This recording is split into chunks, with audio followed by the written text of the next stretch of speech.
maestros que se suman a nuestra mesa de diálogo. Les saludo con mucho gusto al doctor Isaac de Paz González, jurista, constitucionalista y gran amigo de Sin Censura desde aquí hasta la querida Baja California, allá en el norte del país, en donde inicia la patria. Mi querido Isaac, te mando un abrazo, doctor.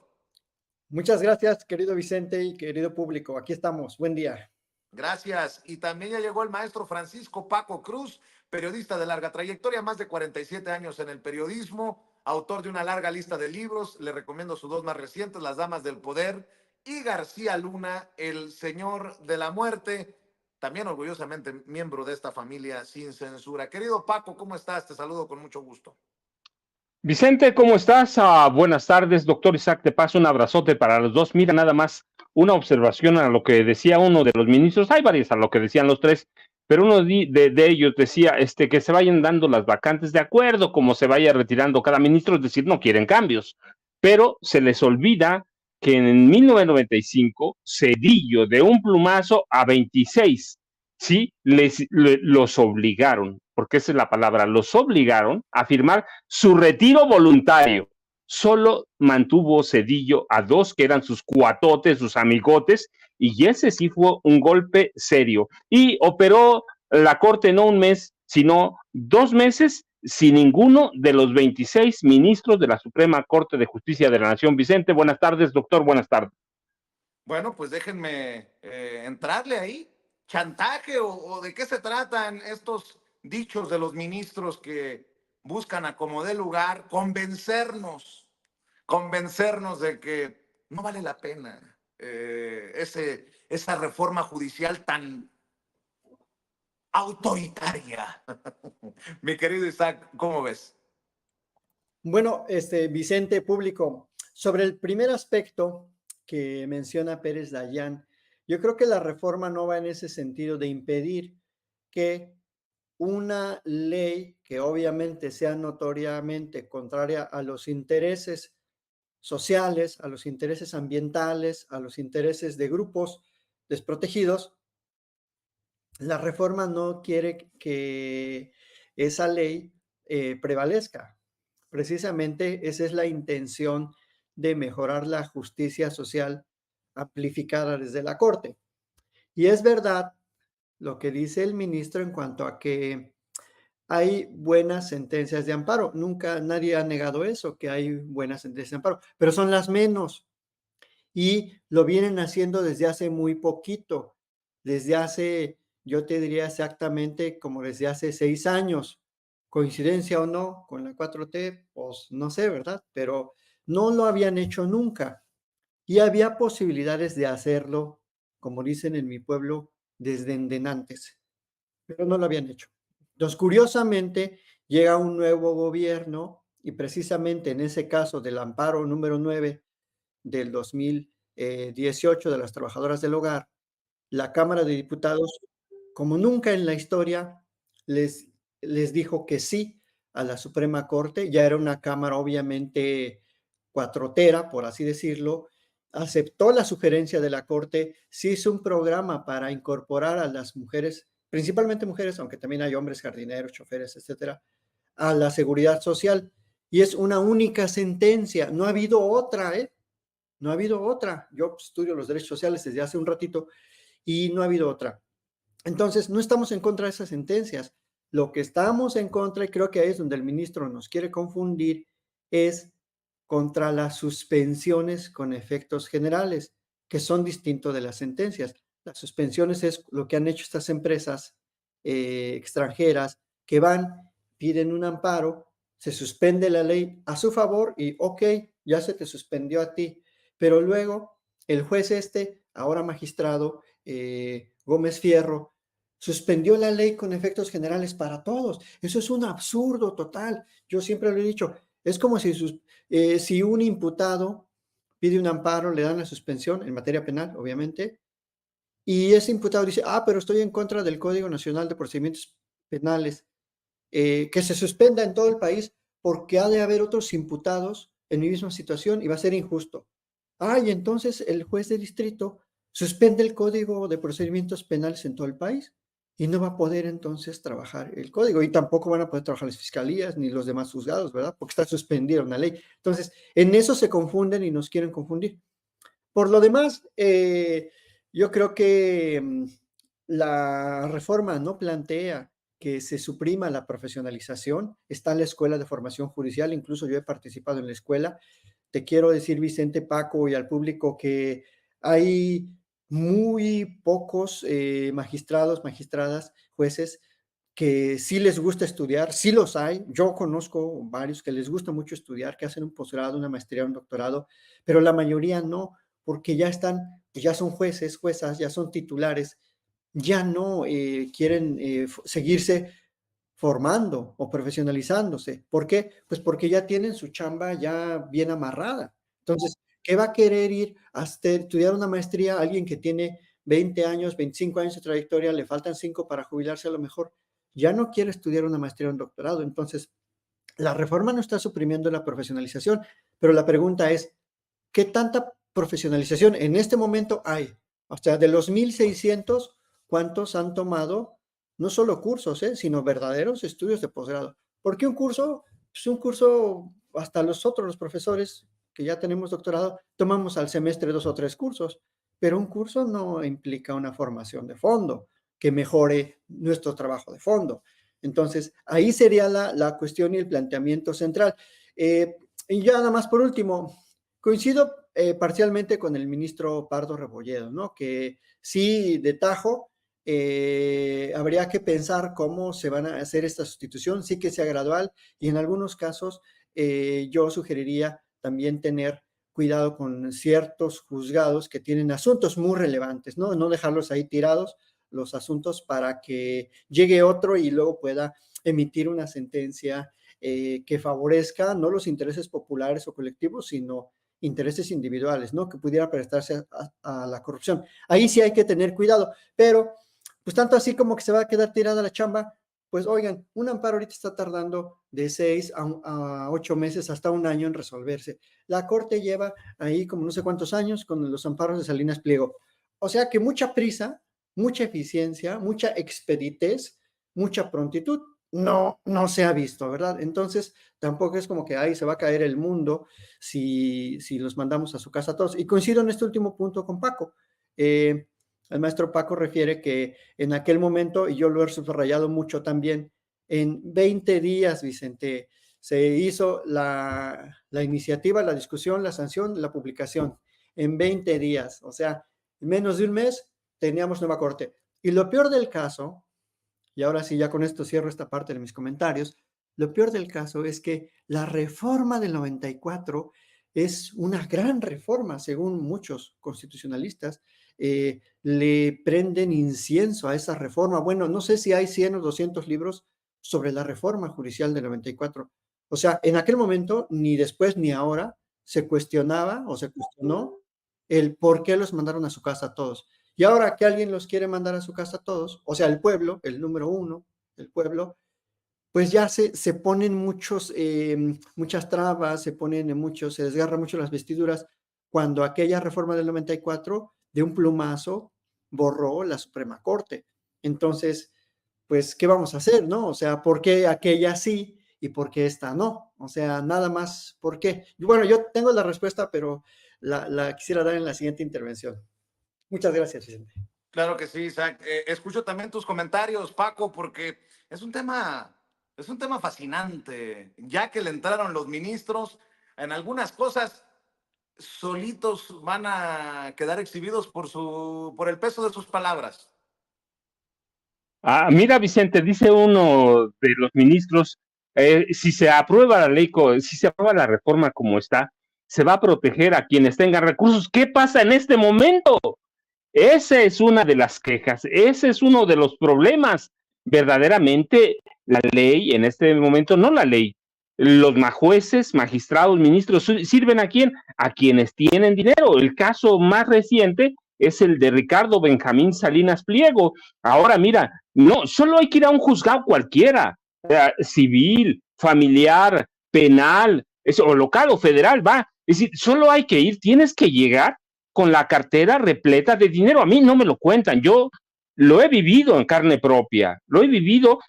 Es bien complicado, ciertamente, mira, acusar a un juez de que recibió centavos. ¿Por qué? Porque lo recibe el secretario de acuerdos. Lo recuerdo bien.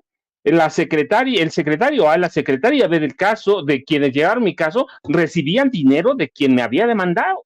Sí, era muy clarito, me lo dijeron en la cara. El juez nunca me quiso dar la cara porque además fue cobarde, pero ese es mi caso, pero hay cualquier cantidad. Cuando uno va a un juzgado, yo te lo he platicado, por ejemplo, conozco casos de magistrados que ya tienen las sentencias a favor de personas que no tienen recursos, la tienen ahí en sus escritorios y les dicen, mira, aquí está, pero cuando tenga humor, cuando tenga tiempo, así esa es la respuesta porque la escuché, cuando tenga tiempo te la voy a firmar. Y tienes a los trabajadores que no pueden recibir una pensión porque estos magistrados no lo firman o tienen arreglos con ciertas dependencias, eso es a lo que de lo que uno se queja, por eso va la reforma. Hay que ir, te digo, conozco casos penales, conozco casos civiles, conozco casos del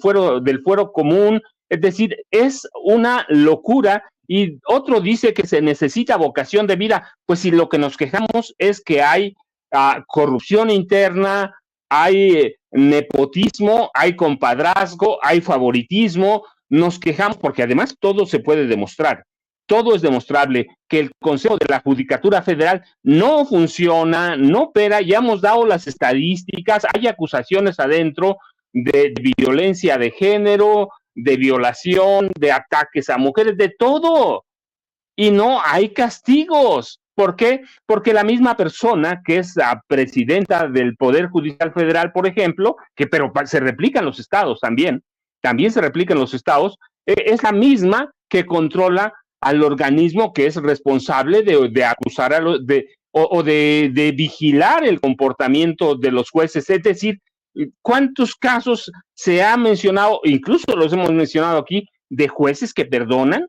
a violadores de niños, por ejemplo? Es una locura, es decir, el sistema judicial, como está en este momento, no opera para quienes tienen dinero, llegas, le entregas dinero al secretario de acuerdos hasta para sacar una copia.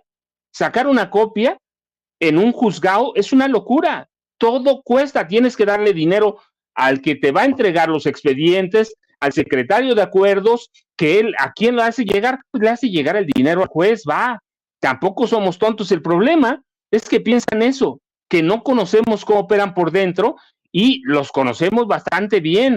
Entonces, desde las reformas del 95, nada funcionó en este país. Y yo insisto, ¿por qué? Porque Ernesto Zedillo Ponce de León mira, y además Ernesto Zedillo con Javier Lainez Potisek a la cabeza, que él fue uno de los arquitectos de esa reforma judicial. No pensó en nadie más, él estaba pensando en salvarse. Ellos estaban pensando, con Javier Lainez Potisek a la cabeza, estaban pensando en salvarle la cabeza a Zedillo, porque tenía miedo Zedillo que esa corte le perdonara cuestiones a Carlos Salinas de Gortari. Era una corte salinista y de Miguel de la Madrid, y le tenía miedo de un atentado, así que por eso desbarata la corte, no por una intención de mejorar la justicia, porque Zedillo no fue así. Ahí está en el FOBAPRO, ahí está todo lo que hizo Zedillo. Y con la corte fue lo mismo, era una corte salinista y respondía a los intereses de Salinas, lo que hizo una reforma judicial para cortar. Yo recuerdo mucho, mira, a los 26 ministros conservaron a 2, uno de ellos era Mariano Ozuela, que era cuate de Zedillo. A los otros 24 los hicieron firmar una renuncia voluntaria, retiro voluntario se llamó, y nadie dijo nada. Pero la reforma no fue para mejorar el sistema de impartición de justicia, porque eso se ve en la historia. Fue para proteger a Zedillo del salinismo. Ahí que tenemos un desastre que es el sistema de impartición de justicia, Vicente.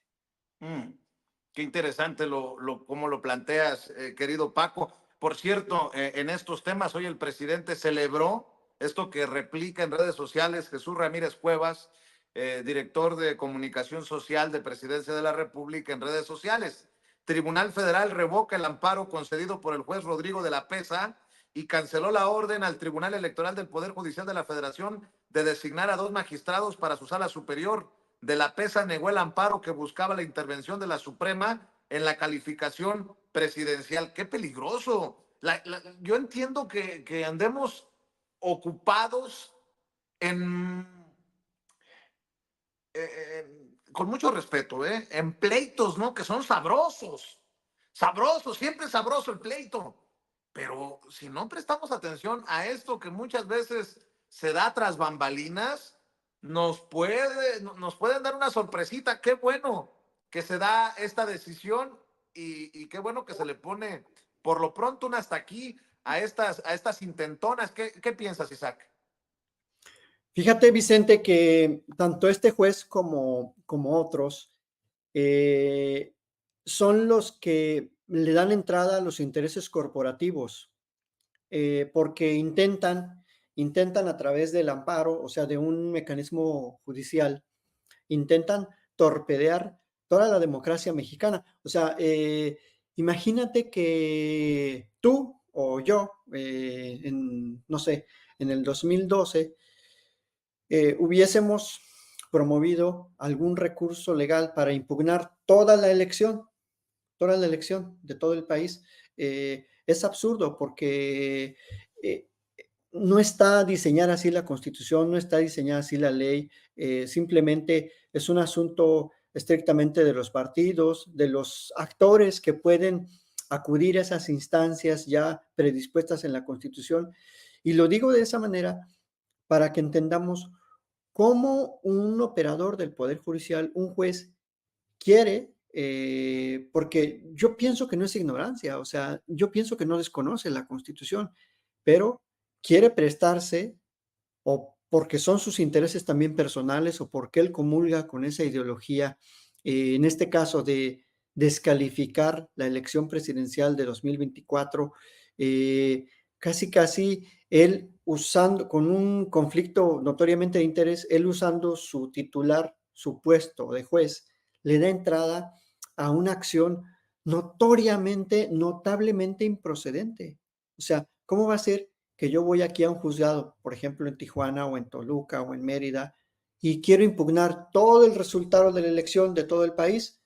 O sea, es un total absurdo. Yo creo que ni un estudiante de tercer semestre de derecho o de quinto semestre, que ya llevan esas materias en ese semestre, se atrevería a plantear algo así. O sea, es algo que no se puede explicar más que un intento ese sí, para que veas, es un intento de golpe de Estado, ¿no? Es un intento de, a través del Poder Judicial, revertir la decisión popular. O sea, contrariar el artículo 39 constitucional, que dice que el pueblo es el soberano.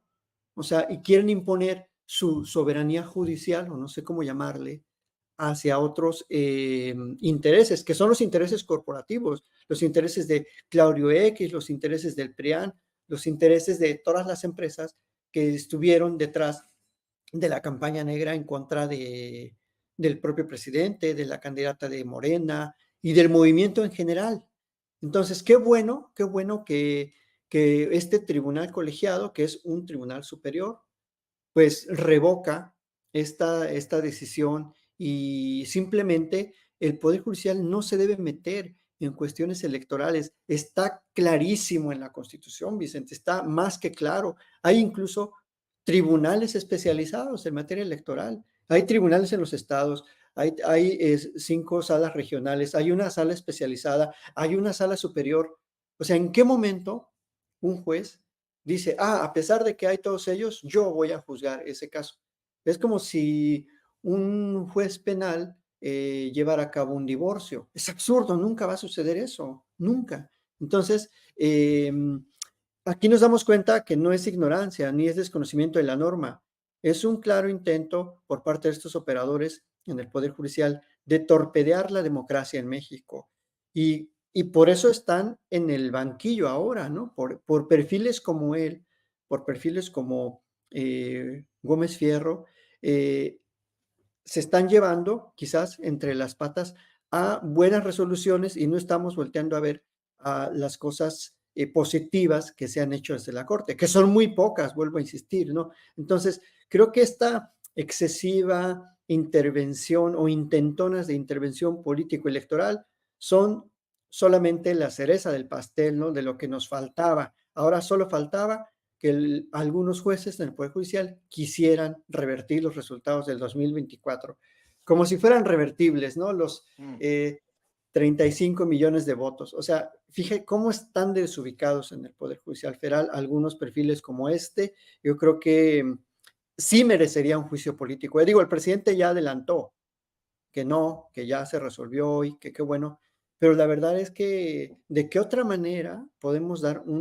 el pueblo, un manotazo en la mesa y decir, a ver, ya basta, ¿no? De esas intentonas. No sé qué opina al respecto. Entonces, ¿tú sí crees que se amerita un juicio político?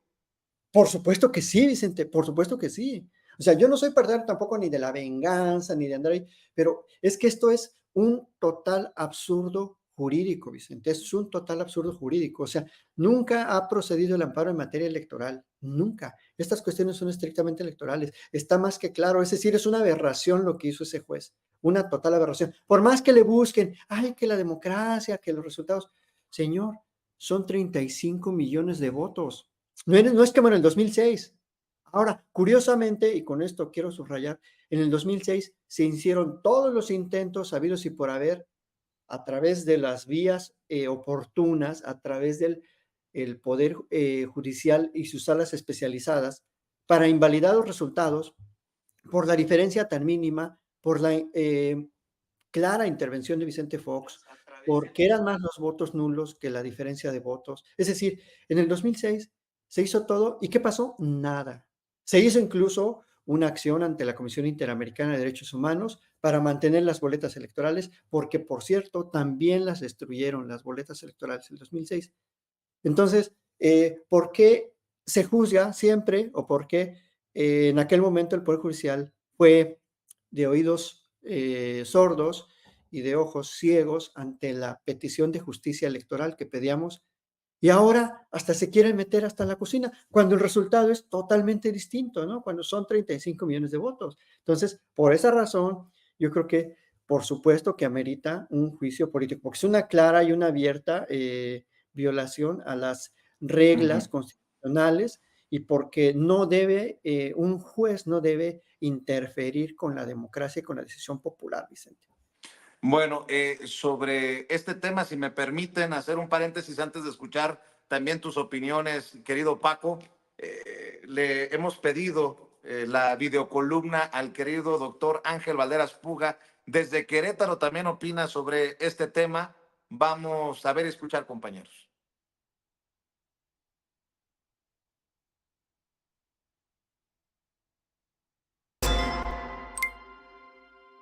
Buenos días, estimado público de Sin Censura. Les habla Ángel Valderas Puga.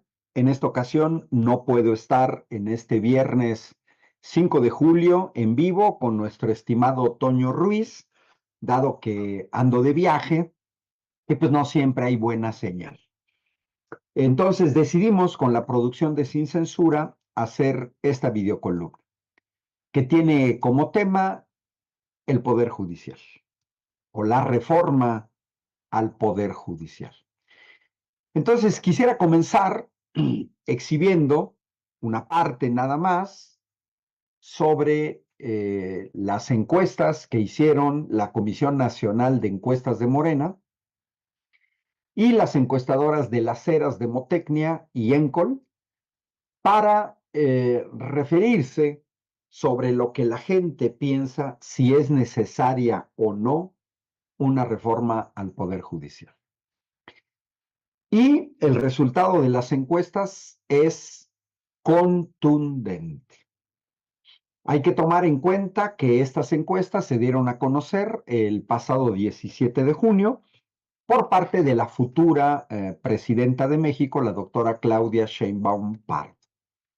Y como podemos observar en la pantalla que estoy compartiendo, estamos hablando de un 80% de la población de México que considera que es necesaria la reforma al Poder Judicial.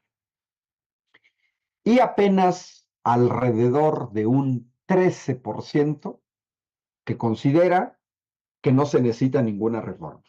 Es decir, que están contentos con el poder judicial que tenemos. 13 de cada 100 están contentos, pero más del 80% no estamos contentos con el poder judicial que tenemos y estamos de acuerdo con la reforma. Ese es un primer punto, es una primera medición sobre esta cuestión de si queremos reforma o no. La otra cuestión que hay que señalar es que durante todo el sexenio de Andrés Manuel López Obrador, el presidente invitó al Poder Judicial a autorreformarse, a corregir las graves anomalías de las que nos quejamos los ciudadanos. Pero el Poder Judicial hizo caso omiso. Lo intentó el anterior presidente de la Suprema Corte de Justicia de la Nación, Arturo Saldívar Lelo de la Rea, pero hubo muchas resistencias desde el interior del Poder Judicial. Finalmente, en febrero de este año 2024, el presidente de la República, Andrés Manuel López Obrador, envía al Congreso una iniciativa y se generan una serie de foros para discutir esta iniciativa. Pero, oh sorpresa, el Poder Judicial no acudió a estos foros, despreció estos foros, no le interesó acudir a estos foros, no le interesó debatir. Estamos hablando de febrero, marzo de este año.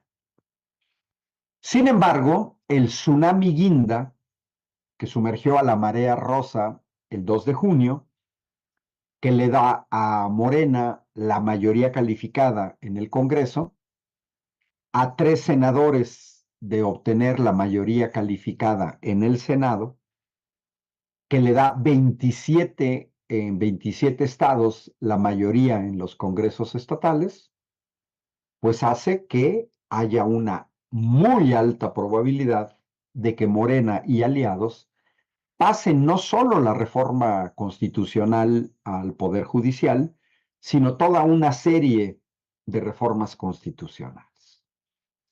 Es en este contexto que el Poder Judicial saca la cara y finalmente los vemos salir a tratar de defender sus privilegios y el estado actual del Poder Judicial. Es muy importante señalar que Morena hizo campaña con base en el Plan C. Y el Plan C consistía en darle a Morena y aliados la mayoría necesaria en el Congreso, en el Senado y en los congresos estatales para poder reformar la Constitución y revertir algunos de los 495 cambios constitucionales que se llevaron a cabo durante la larga noche del neoliberalismo en nuestro país. Es decir, el PRIAN cambió 495 veces la Constitución y hoy hacen un escándalo por una reforma constitucional. Dado que Morena hizo una campaña basada en la concreción del Plan C, nadie puede llamarse a engaños. El pueblo de México votó por el Plan C, es decir, no solamente votamos por la doctora Claudia Sheinbaum Pardo, sino que también votamos por darle a la doctora Claudia mayorías suficientes en el Congreso, en el Senado y en los congresos estatales para poder reformar de manera legal, legítima y democrática la Constitución. Eso explica por qué en esta ocasión, por primera vez, algunos vemos cara a cara a la cúpula del Poder Judicial. Se vieron obligadas a dar la cara. Tuvieron la oportunidad de autorreformarse durante 6 años. Tuvieron la oportunidad de salir a los foros en febrero, marzo de este año, pero se negaron. Así es que hoy, a regañadientes, en los diálogos nacionales sobre la reforma constitucional al Poder Judicial, que son en la modalidad de Parlamento abierto, nos damos cuenta que integrantes de la Suprema Corte de Justicia de la Nación y de otros órganos del Poder Judicial han tenido finalmente que salir a dar la cara, y nos hemos dado cuenta que dicen cosas sin sentido, que para ellos el Poder Judicial es perfecto, salen con un lenguaje que nadie entiende y esa es su mayor perdición. Porque como nadie los entiende, pues nadie los pela. Bueno, cierro con un consejo. No nos podemos perder tan interesante debate, sobre todo los que estamos a favor de la reforma. Se están llevando a cabo una serie de foros de discusión sobre la reforma en el Poder Judicial en todo el país. Yo estuve el sábado pasado en Aguascalientes, en un foro presidido por la maestra Nora Rubalcaba, futura senadora de Morena por parte de Aguascalientes. Estuvo Andrés Reper, estuvo un abogado local y discutimos ante una plaza llena sobre la reforma judicial. Y aquí en Querétaro, a partir del 14 de julio, en el Teatro de la República, comenzamos con una serie de foros en los que viene ya confirmada la ministra Lenia Batres y está por confirmar el doctor Arturo Saldívar, expresidente de la Suprema Corte de Justicia de la Nación. Entonces, estemos atentos a la reforma judicial, va a ser un parteaguas en este país para poder corregir los vicios. Les saluda Ángel Valderas Puga para esta videocolumna para Sin Censura. Un saludo cordial si es caso de que está Vicente Serrano o si está Toño Ruiz. Un saludo cordial también a Ceci allá hasta Chicago y a don David, que siempre anda grabando todo. Entonces, un abrazo cordial desde la ciudad de Querétaro de parte de Ángel Valderas Puga y ya nos veremos en vivo el próximo viernes 12 de julio. Hasta la próxima.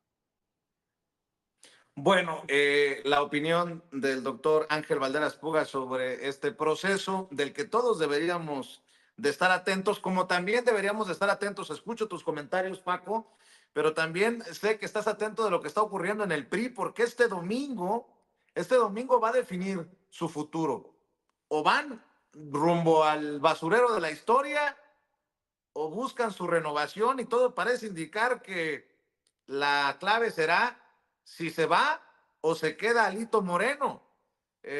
Ayer mencionábamos que hasta Manlio Fabio Beltrones anda en gira de medios hablando de esto que está ocurriendo en el PRI. No están muy contentos muchos priistas de los de sangre azul, si me permiten, mi querido Paco. Vicente, mira, sí, solo para cerrar lo del juez noveno de distrito, que es en materia administrativa, además, Rodrigo de la Pesa López Figueroa, cosas que no se han dicho, ¿sí?